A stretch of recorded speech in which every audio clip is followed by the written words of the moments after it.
أهلا وسهلا فيكم مستمعينا ومتابعي إذاعة بوير اف ام على الموجة 103.5. وين ما كنتوا عم تسمعونا انتوا هلا عم تسمعوا برنامج صحتك بالدنيا. رح كون أنا معكم من وراء الميكروفون عماد خلف، وضيفتي عبر الهاتف الدكتورة ناريمان مهدي أحمد، اختصاصية بأمراض الجلدية والتناسلية والليزر، حائزة على شهادة البورد السوري في الأمراض الجلدية.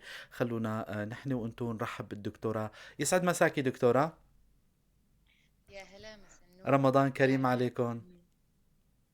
تسلم، رمضان كريم علينا وعلى الجميع إن شاء الله. دكتورة طبعا، حابب أذكر مستمعينا للي حد عنده أي سؤال فينهم يشاركونا عبر البث المباشر، يكتبوا لنا أي سؤال بيخطر على بالهم بخصوص الأمراض الجلدية، رح نجاوب عليهم. لكن موضوعنا لليوم مستمعينا وموضوع مهم كتير، وحابب هيك نسلط الضوء عليه. دكتورتنا رح تشرح لكم إياها. هو مرض القوباء. إذا ما سمعتوا فيه أكيد رح تتعرفوا عليه.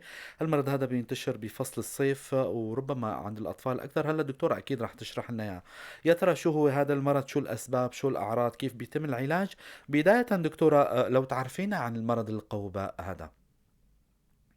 تمام. هلا القوباء هي عبارة عن التهاب جلدي شائع معدي، أكثر ما بنشوفه عند الأطفال تحت عمر 6 سنوات. ممكن إصابة البالغين، لكن غالبا بتكون نتيجة اكتساب العدوى من التماس مع الأطفال المصابين. مهم. مثل ما قلنا، هو مرض شديد العدوى.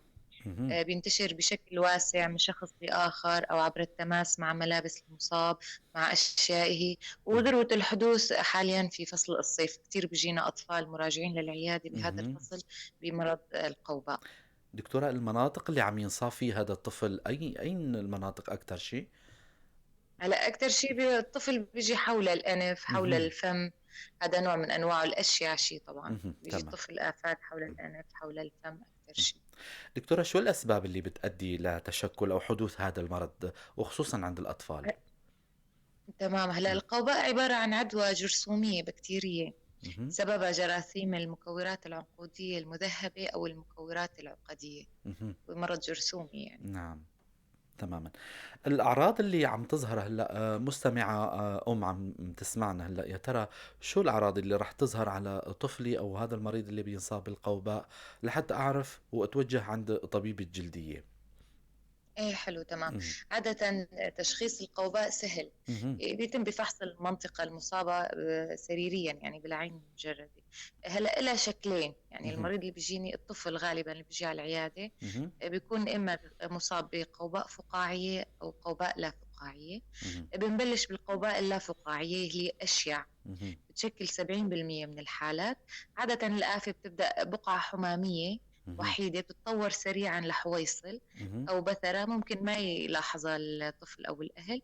وبعدين بتاخذ شكل تآكلات سطحية مغطاة بجلبة صفراء، مهم. بيجي لونها عسلي، قرص العسل تمام. تقريبا. أيوة. هلا أكثر شيء مثل ما قلنا، مكاننا المفضل هو الوجه. هذا النوع مهم. بيجي الطفل جلبات صفراء خاصة حول الأنف، حول مهم. الفم، قد تشاهد على الأطراف.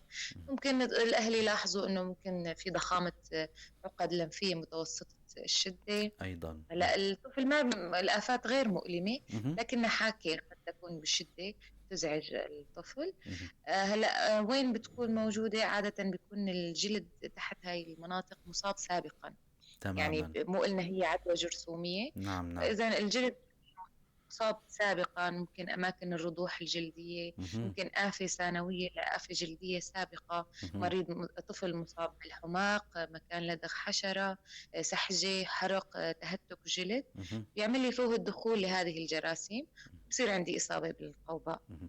هي لكان هلا هل النوع. مهم. مهم. تمام. تفضلي تفضل. دكتورة. هي المعنات الجرثومة عم تجي على البيئة المناسبة للبيئة المهيئة لها.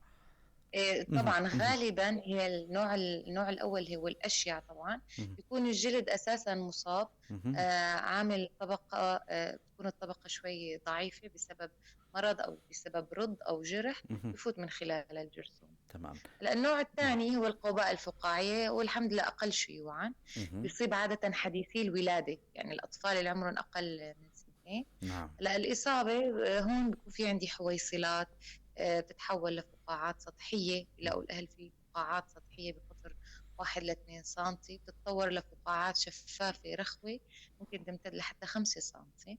هلأ اهم، هون ما بنشوف مظهر الجلبات أو امتداد للحمامة للمحيط اللي شفناه بالنوع الأول، هون اهم، بنشوف فقط فقاعات شفافة. اهم، التوزع الأول إلنا حول الفم الأنف، بينما هاي بتكون كامل الجسم، بيجي اهم، الرضيع كامل الجسم مصاب تقريبا، اهم، نلاقي الوجه، الجذع، الإلية، العجان، الأطراف.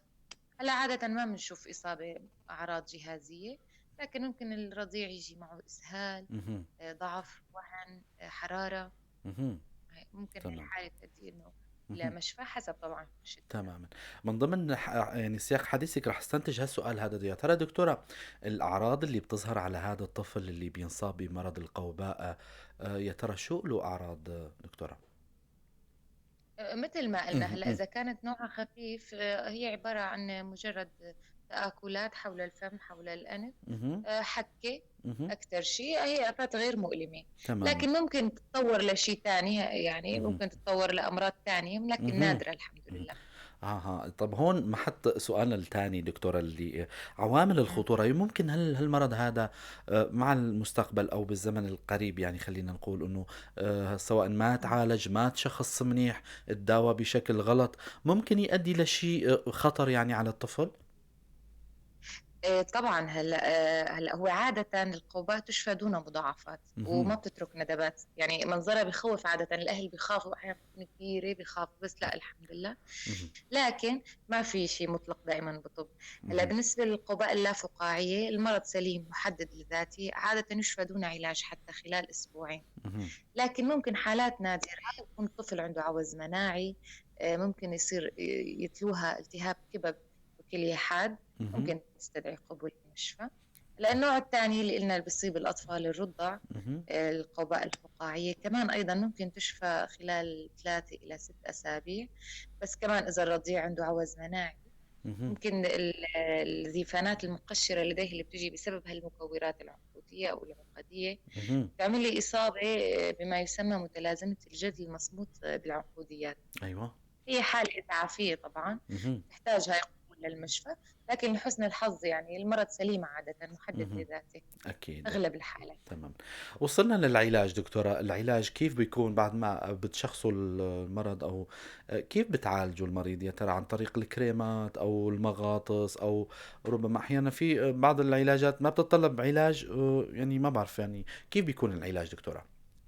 إيه تمام. مم. هلأ الخطوة الأولى هي العناية الموضعية مهم. بمكان الآفة، تنظيف وإزالة الجلبة، تطبيق ضمادات رطبة. هلأ المرضى الأصحاء يعني الطفل ما في شيء بس مجرد هالآفات واللي عم تزعجه وتحكه هي آفات سطحية مهم. وما في عندي أعراض جهازية، مهم. نكتفي بالكريمات الموضعية.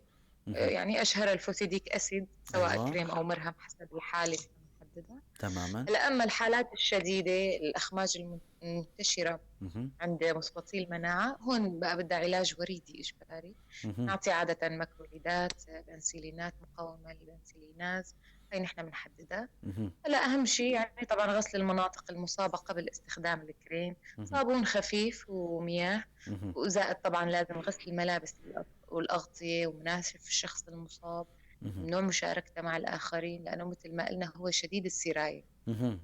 تماما. دكتورة بنختم لقائنا بشوية نصائح للأمهات للي يعني مقصرين بالانتباه لهالحالات هاي للي بتتأزم أحيانا يعني ولحتى بيصلوا على العيادة. إيه تمام. هلا هو مم. هذا المرض عادة يعني بيحب كتير البيئة الرطبة، مهم. مرض الصيف مثل ما قلنا، نعم. عدم الالتزام بقواعد النظافة كلها هي تؤهب للإصابة بالقوباء. مهم. لذلك دائما ننصح الصابون، دائما بنعلم الطفل انه دائما لعب مثلا كذا مكان الجرح لازم يتنظف، مهم. يعني اضعف الايمان الماء والصابون. تماما. بس بدي انصح الامهات اللي بيكون عندها طفل مصاب عنده بنيه تاتبيه او ما يسمى بالاكزيما، هذا مهم. الطفل معرض اكثر للاصابه لانه الجلد يعني بيكون معرى. فرصة فهمت علي؟ نعم. إيه وإذا مكان الرضوح الجلدي ننتبه للأطفال أحيانا بالاختلاط مع الأطفال، أحيانا ممكن الطفل إذا مصاب بالقمل أو الجرب يصير بشكل ثانوي معه قوباء، مهم. يعني بتصير يعني العدوى بين الأطفال نعم. خاصة بالملاعب مهم. بالمدارس.